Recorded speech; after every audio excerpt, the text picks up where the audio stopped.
Now at 5, the battle over birth control consent, why some are saying changes need to be made in a post-Roe world. We're tracking a West Coast storm that'll bring us colder and rainy weather. Your first warning forecast is coming up. And the defense rests in the case in its case in week 3 of the murder trial of Christopher Taylor. What's at stake for the Austin police officer? Happy Monday, everybody. Thanks so much for joining us. I'm Britt Moreno. And I'm Mike Rush in for Daniel Marin. Today, a federal appeals court heard arguments over whether Texas teenagers should be able to get birth control without their parents' permission. Our Capitol correspondent Monica Madden explains what's at stake in the appeals court. We have a pretty close relationship, but she is a typical teenager, so... Like many parents, Austin mother Allison Eberly tries to keep an open dialogue with her teenage daughter. There's a lot of maturity needed once relationships become physical, and not just the danger of becoming pregnant, but I want her to be emotionally ready. But she knows not every kid has the same relationship with their parent. A lot of kids just aren't able to talk to their parents. Today, Texas girls must have parental consent to get on the pill due to an ongoing lawsuit filed by a father of 2 daughters. His main argument is that Title X violates his parental rights. Federal Judge Andy Kazmarek agreed, ruling, quote, the Title X program violates the constitutional rights of parents to direct the upbringing of their children. Since Title X was signed by President Nixon in 1969, appellate courts have repeatedly ruled that teens have the right to get the pill without their parents' permission. Still, Kazmarek wrote, the right of parents to consent to their minor children's use of contraceptives is deeply rooted in this nation's history. But in a post-Roe America, And that should be her decision. Parents like Eberly worry about the state of women's reproductive rights. It makes it feel just really dangerous because women have no options right now. In Austin, Monica Madden, KXAN News.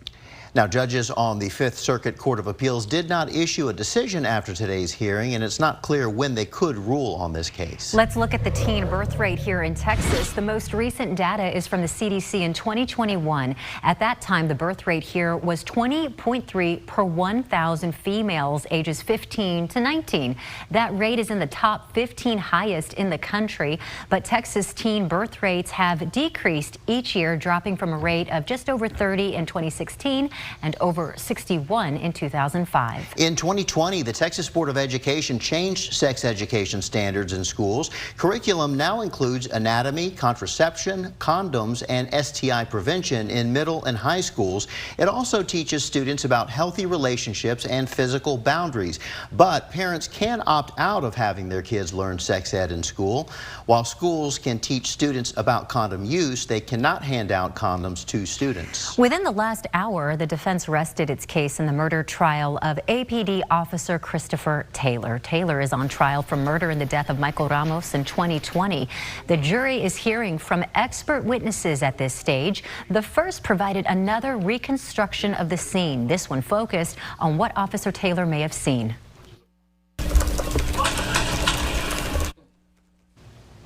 The state has worked to prove throughout this trial that no one was in the path of Ramos's vehicle at the time he was shot. They continued that line of questioning with this expert witness. The defense called its final witness this afternoon. We'll have a breakdown of that testimony tonight on KXAN News at 6, along with what happens next now that the defense has wrapped its case. Former President Donald Trump took the witness stand for 5 day in his civil fraud trial. Trump's testimony today went off topic a few times as he attacked the Attorney General's office as haters, sidestepped questions, and repeatedly went off on tangents. The judge told the former president's lawyer to control him and that this isn't a political rally.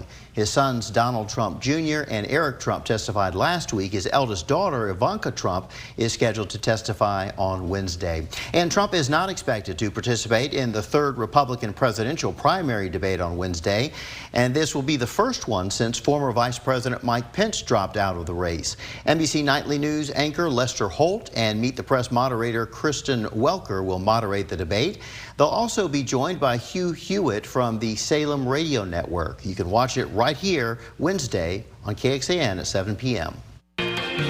First Warning Weather with Chief Meteorologist David Yeomans. Warmer than average November weather continued today with highs in Austin so far climbing to 80. That's 5 degrees above normal for early in the month. Live outside, you can see a deck of pretty persistent mid and high clouds in Fredericksburg. Beautiful view, though, at 75 in Fredericksburg at the Barons Creek Vineyards camera, always on KXAN.com.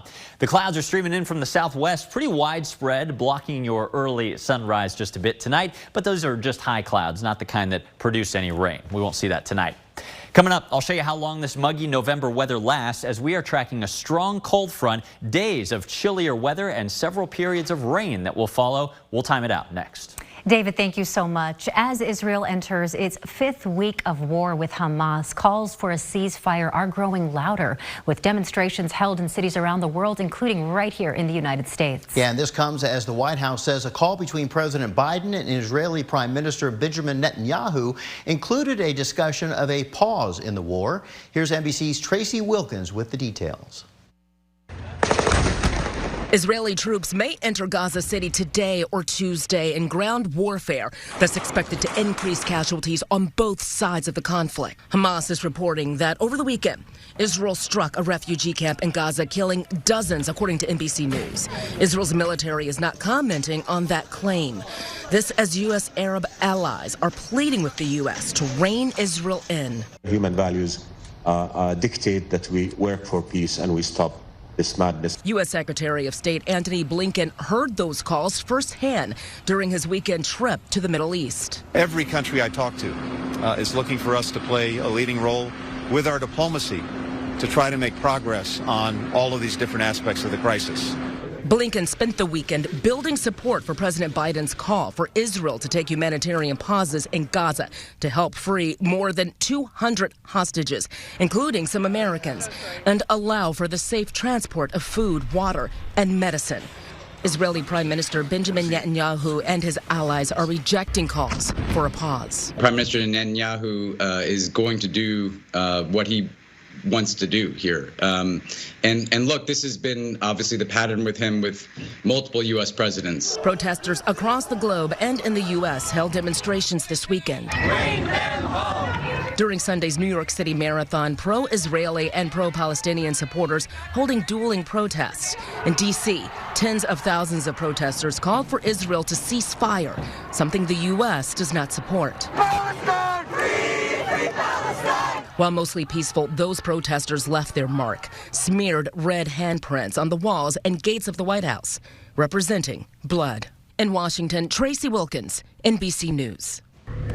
We're now in week 2 of the Caitlin Armstrong murder trial. What her ex-boyfriend is saying on the stand about what happened.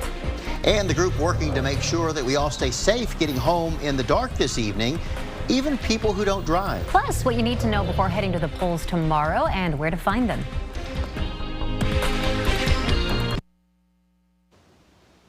If you're heading home from work soon or heading out to dinner maybe, remember it is darker earlier now. Sunset is coming up in about 30 minutes. Official sunset time 5:39 tonight.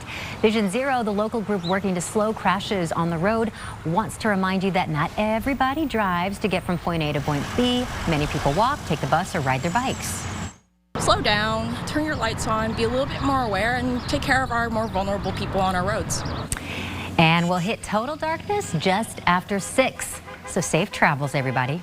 We are less than 24 hours away from Election Day here in Texas. Every voter who shows up to the polls in Texas will get to vote on 14 proposed amendments to the state constitution, from lowering property taxes to increasing the mandatory retirement age for state judges and justices. And don't forget, KXAN is your local election headquarters. Our digital data reporter, Christopher Adams, has everything you need to know to be prepared to cast your ballot in our voter guide. That's on KXAN.com. Up next, an ex-boyfriend back on the stand today. His continued testimony in the murder trial of his ex-girlfriend. 6 days into November, and we're still completely dry in this month in the Austin area. Lake levels not falling at least, but they are holding steady after recent rises. Your first warning forecast and when rain returns next. The murder trial for Caitlin Armstrong, who's accused of shooting and killing pro cyclist Mo Wilson last May. Armstrong's ex-boyfriend took the stand for most of the day today. Colin Strickland spent the day with Wilson before prosecutors say Armstrong shot and killed her at an East Austin apartment. Now, we can't film testimony, but KXAN's Brianna Hollis is sitting in on the entire trial for us. So, Bree, what unfolded today? So for the bulk of the morning, we reviewed phone records outlining text messages between Strickland and Wilson and Strickland and Armstrong. We're going to go ahead and show you some video now of Strickland at the courthouse this morning. Just like last week, he wore a hat and face mask before physically walking into the courtroom to testify. Now, during his testimony this morning, he told defense attorneys that while detectives originally questioned him, he described Armstrong as sweet and someone who he didn't think was capable of hurting anyone. The defense also physically brought in the firearms APD seized from Strickland and Armstrong's home, asking Strickland about locking and unlocking them. Strickland says he personally never shot them, but he did have knowledge that Armstrong practiced with them at the range in January of 2022. Now, the state asked Strickland directly if he killed Mariah Wilson, and he said no. Now, Bree, you said he was quiet and had his arms crossed on Friday when he first took the stand. What was he like today? So his eyes were actually closed for part of the state's questioning this morning. And keep in mind, there are about 3 rows full of Wilson's friends and family right behind where state prosecutors were sitting. When the defense questioned him, he actually had his body physically turned away from them. And note, Armstrong is, of course, sitting right next to those attorneys. And Strickland had his hand up so as maybe to even block his view from being able to see over there as well. And coming up tonight at 6, we will talk about the other witnesses that testified today. Britt, Mike. All right, Brianna, thank you. And if you want more information on this trial and to see more of Brianna's reporting, you can find it all under this story on KXAN.com. Well, it's almost turkey time, or maybe it already is. An Austin man discovered a flock of 10 turkeys in his backyard last week near Taterwood Drive and Anderson Mill Road in Northwest Austin. But what's the difference, you might be wondering, between a wild turkey and a domestic one? A group of wild turkeys is called a flock and are known for their darker brown and black colors. They're smaller, leaner. Domestic turkeys are typically white in color and they're heavier. They're for Thanksgiving eating. Our Kelsey Thompson has more turkey facts and where to find hunting information under this story at KXAN.com. But this is just one of the many reasons why we love Central Texas. Yeah. You get to see the wildlife. You know, it's pretty brave of those turkeys to be roaming around this time of year. Very bold. You know what I'm saying? Yeah. For sure. Seek shelter. Exactly. Right. Hey, so you know what else is coming up? The Friendsgiving Yes. Challenge. And everybody who's donated is so generous. Thank you so much. But I really need more help. Yeah, I heard Kristen, you were losing. Is that true? You don't know what I'm going to have to put up with around here, guys, for the next year if Kristen crushes me again like she did a couple of years ago. Go to KXAN.com/Friendsgiving or just scan this QR code with your smartphone camera right now. If you haven't heard of our contest, this is our 3rd year doing it. Kristen won 1, I won 1. Now this is the tiebreaker year. It all benefits the Central Texas Food Bank. As little as $10 makes a huge difference in feeding a family in need for a whole month. So please give whatever you can to Team David. I'm about $2,000 behind Kristen right now, so we really need your help. We're trying to raise $100 grand, if you can believe that, by Thanksgiving. Let's see if we can do it. Okay, going outside tonight doesn't really feel much like the holidays yet. We've got lots of cloud cover and warm, kind of humid weather. It's 77 right now on the Austonian weather cam. As we discussed earlier, sunset tonight early at 5:39 p.m. It'll be that way for the next several months. Here is winter. Current winds are blowing from the south and southwest, pretty gusty out in the hill country, up to 23 miles an hour. We had some strong gusts like that earlier today in Austin. This is just bringing in the warmth and also a bit more humidity than you might like. Humidity is 67% up in Milam County. That is a bit noticeably muggy, especially for November. Meantime, the pollen count kind of unaffected by the gusty winds today. Mold, fall elm, and ragweed are all low. Your morning jogs will be a little sweaty for the next several days, but look at the muggy meter plummeting. After an early Thursday cold front, much drier and colder air comes in for several days. And yes, temperatures will drop along with it. A couple more days of unseasonable warmth, actually close to record highs for Tuesday and Wednesday. Then here comes the light jacket weather back. High temperatures by the end of the week, Veterans Day, only 61 degrees. So where's the change coming from? And how about the rain coming along with it? Here's the big low pressure system swirling tonight off the coast of the Pacific Northwest. Rain, mountain snow. This will eventually bring a cold front and some rain our way as it taps into Pacific moisture. That's cloud cover already streaming our way from the eastern Pacific. That moisture feed continues into Thursday and Friday. As all these things kind of come together in our area, let me show you a first stab at when this all goes down and exactly how. Nothing really goes on for the next couple days, but Thursday morning, the cold front enters the hill country, moving through Austin, we think, by mid or late morning. After that, temperatures drop through the afternoon on Thursday as light to moderate rain picks up. A few thunderstorms also possible. Overall, it does look like a bit of a wet day on Thursday. Into early Friday, the same. But late Friday afternoon and Friday evening for your weekend kickoff plans, it does look pretty certain that we'll dry out at least temporarily with that colder, drier air moving in. On Saturday, though, that may not last. Notice the skies stay overcast. We're not going to break out the sun like we sometimes do behind a cold front. This is a separate storm system which will actually pull some rain back into the area a bit later in the weekend. That could be round of rain number 2 coming over the next 7 days. So both of these rounds of rain, first Thursday into Friday, then Saturday and Sunday, could yield 1 to 2 inches of rain in many of our backyards over the next 7 days. Of course, we'll keep you advised with any revisions to this. Hopefully we can trend these amounts upward as our ongoing drought could certainly use it.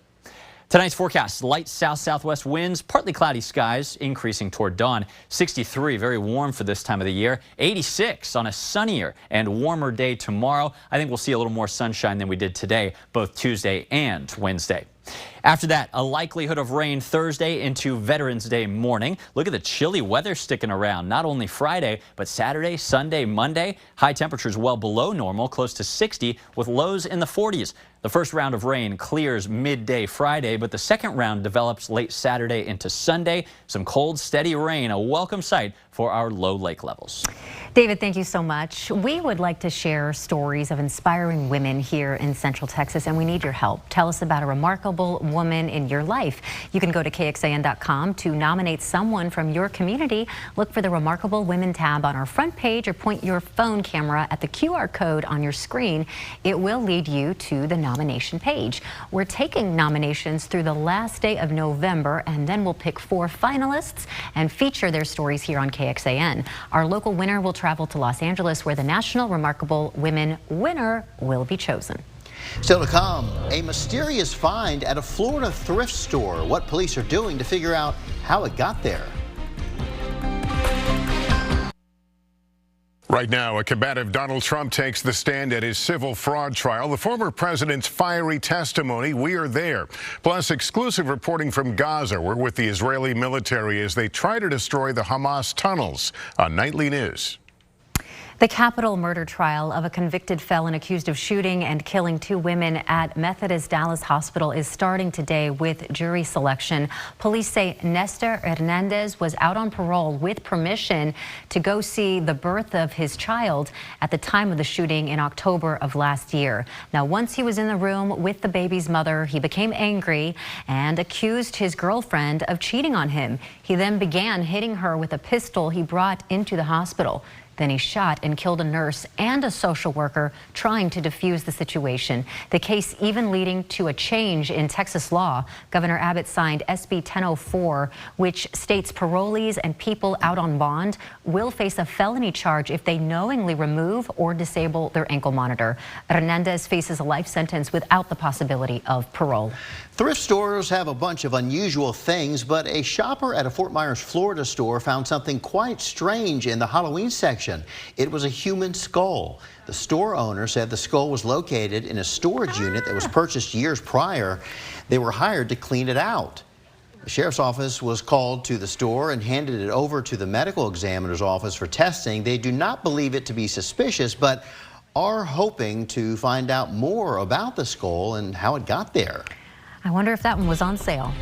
Get it for a good price, huh? Tonight on KXAN, it's 2 hours of The Voice starting at 7, followed by Irrational at 9. We're back with KXAN News at 10. Or you can join us an hour earlier for KXAN News at 9 on CW Austin. Here's where you can find us. Tonight. Tonight on News Nation, the boyfriend in the middle of the cyclist love triangle murder is back on the stand. His claims that apparently made everyone gasp. Alex Capariello's live with details from inside the courtroom. Tonight on Banfield.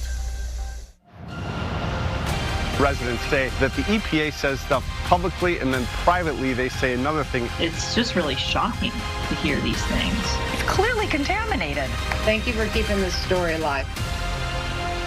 To find News Nation, go to joinnn.com.